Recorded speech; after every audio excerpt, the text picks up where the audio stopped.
પરેશ ધાનાણી હાલમાં પત્રકાર પરિષદ સંબોધી રહ્યા છે, સાંભળીએ। આજ ગુજરાતને વિનાશ નોતરી અને હવે સત્તા બચાવવાના હવાતિયા સ્વરૂપ ભાજપ આગળ વધી રહી છે। 127, 125, 123, 119, 117, 115 અને હવે 2017માં નર્વસ 19ને અટકેલી ભાજપ દિલ્હીના દરબારમાંથી આગામી દિવસોમાં નવરા થઈ રહેલા નરેન્દ્રભાઈને સમાવવા માટે ખૂબ ચિંતિત છે। ગુજરાતની જનતાએ નર્વસ 19ને ભાજપને અટકાવી છે, ત્યારે વિરોધ પક્ષના ધારાસભ્યોને મુખ્યત્વે 3 કારણો, યા તો કાળા ધનના કોથળા ખુલ્લા મૂકી અને કોઈને લલચાવી શકાય, યા તો મંત્રી પદની ઓફર કરી અને સત્તામાં ભાગીદાર બનાવી શકાય, અને યા તો પોલીસના દંડે પીટાવી, ડરાવી, ધમકાવી અને એને ભાજપમાં ભેળવવાનો સતત ભાજપ પ્રયાસ કરતી આવી છે। આ જૂની પરંપરાને આગળ ધપાવતા આજે ભાજપનો જનાધાર ઘટી રહ્યો છે, ત્યારે વિપક્ષના ટેકે આવતી ચૂંટણીઓને પાર પડવા માટેનો ભાજપનો આ નિરર્થક પ્રયાસ છે। મને સંપૂર્ણ વિશ્વાસ છે કે કદાચ ભય, ભ્રમ અને ભ્રષ્ટાચારથી કોંગ્રેસના માથાઓ ખેડવવામાં ભાજપ સફળ થશે, પણ મતદારોના રોષનો સામનો લોકસભાની ચૂંટણીઓમાં ભાજપે કરવો પડશે। કોંગ્રેસ પક્ષ કોઈને પૈસાની ઓફર આપી અને સાચવી શકે એમ નથી।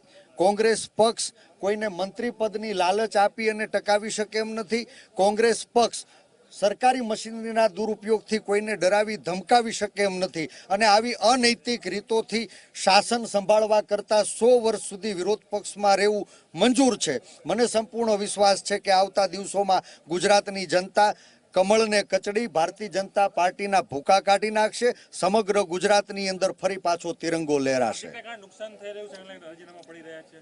હું સ્પષ્ટપણે માનું છું કે ભારતીય જનતા પાર્ટીનો જનાધાર દિવસે ને દિવસે ઘટી રહ્યો છે, ત્યારે વિપક્ષના માથાઓને એનકેન પ્રકારે અનૈતિક રીતોથી તોડી અને પોતાની સત્તા બચાવવાનો ભાજપ પ્રયાસ કરી રહી છે। કોંગ્રેસ પક્ષ એક પણ છે, નેક પણ છે, અને સૌ સાથે મળી અને આવતા દિવસોમાં આ દેશની અંદર જે 100 સમસ્યાઓથી સામાન્ય માણસ પીડાઈ રહ્યા છે, એમાંથી બીજી આઝાદીની લડાઈનો પાયો અમે આવતીકાલે ગાંધી અને સરદારના ગુજરાતમાં નાખવા આગળ વધી રહ્યા છે। તમે કહી રહ્યા છો કે ભાજપ પૈસાના જોરે ધારાસભ્યોને ખરીદી રહી છે, તમારી સામે એક જ અઠવાડિયામાં 3 ધારાસભ્યો ચાલ્યા ગયા છે। કોંગ્રેસ શું કરશે? આગળની રણનીતિ કેવા પ્રકારની રહેશે? એક બાદ એક ધારાસભ્યો જતા રહ્યા છે, વેચાઈ જાય છે કોંગ્રેસના ધારાસભ્યો। સત્તાના દુરુપયોગથી ખોટા પોલીસ કેસ કરી, ડરાવી, ધમકાવી અને વિરોધ પક્ષના નેતાઓની એને માનસિક રીતે ક્યાંય ને ક્યાંય તોડી પાડવાનો ભાજપ સતત પ્રયાસ કરતી આવી છે, અને જે વિપક્ષના નેતાઓ, કાર્યકર્તાઓ ક્યાંક આ ભારતીય જનતા પાર્ટીની જાળમાં ફસાય એને લલચાવવાનું ષડયંત્ર કરવામાં આવે છે, અને જે લોકો ન લલચાય એને સત્તામાં ભાગીદાર બનાવી અને સીધા મંત્રી પદ પણ ભૂતકાળમાં ભાજપે આપ્યા છે। ત્યારે મને સંપૂર્ણ વિશ્વાસ છે કે ભારતીય જનતા પાર્ટી જનાધાર ગુમાવી રહી છે, ત્યારે હવે જનતાના મેન્ડેટનો અનાદર કરી અને સત્તા બચાવવાના હવાતિયા મારી રહી છે। ગુજરાતનો ગરીબ, ગામડું અને ખેડૂત આવતા દિવસોમાં સત્તા પરિવર્તનનો સંકલ્પ કરીને બેઠા છે। આ લડાઈ કોઈ વ્યક્તિ સામેની નહીં, મૂળભૂત વ્યવસ્થા બદલવાની લડાઈ છે, અને એ લડાઈમાં ગુજરાતની જનતા, દેશની જનતા કોંગ્રેસને આશીર્વાદ આપશે। ભય, ભ્રમ અને ભ્રષ્ટાચારના શાસનમાંથી નવી આઝાદીની લડાઈમાં તિરંગો લહેરાશે। જે કોઈ લોકો ગયા છે તમને મળવા આવ્યા હોય, અથવા તો આ જે ધારાવ્યા ગયા છે એ પણ તમને મળવા આવ્યા, અન્ય કોઈ એવા ધારાસભ્યો હોય કોઈ કે જેને તમને રજૂઆત કે બધા મળ્યા વગર ગયા છે, રજૂઆત કરવા આવ્યા છે કે રજૂઆતે નથી કરી? કોઈ પણ વ્યક્તિએ પોતાની સમસ્યાઓને મુક્ત મને રજૂ કરવા માટે કોંગ્રેસ પક્ષમાં પૂરો અવકાશ છે। કોંગ્રેસ પક્ષ સંપૂર્ણ લોકશાહી ઢબે ચાલે છે। મોટામાં મોટા નેતા હોય કે નાનામાં નાના કાર્યકર્તા એ પોતાની વાત પક્ષના ફોરમ ઉપર મૂકી શકે છે। કમનસીબે વગર સમસ્યાએ સ્વાર્થથી વિચારધારા સાથે છેડો ફાડનારા લોકો એનો કોઈ ઈલાજ નથી, અને માત્ર આવા જ લોકો કે જે ક્યાં તો ડરી ગયા હોય, યા તો ધન લોભની અંદર લલચાઈ ગયા હોય, અને યા તો સત્તામાં ભાગીદારી મેળવી અને સીધું મંત્રી પદ મેળવવું હોય, આવા જ લોકોએ કોંગ્રેસ છોડી અને જનતાનો દ્રોહ કર્યો છે। વધુ એક નામ આવી રહ્યું છે, ચિરાગ કાલરિયા। અહીંયા જ છે. આ મિત્રોને પણ વિનંતી છે કે જે કોઈ નામ અધ્યક્ષશ્રીની કાર્યાલયથી પ્રસિદ્ધ થાય એને ચલાવશો.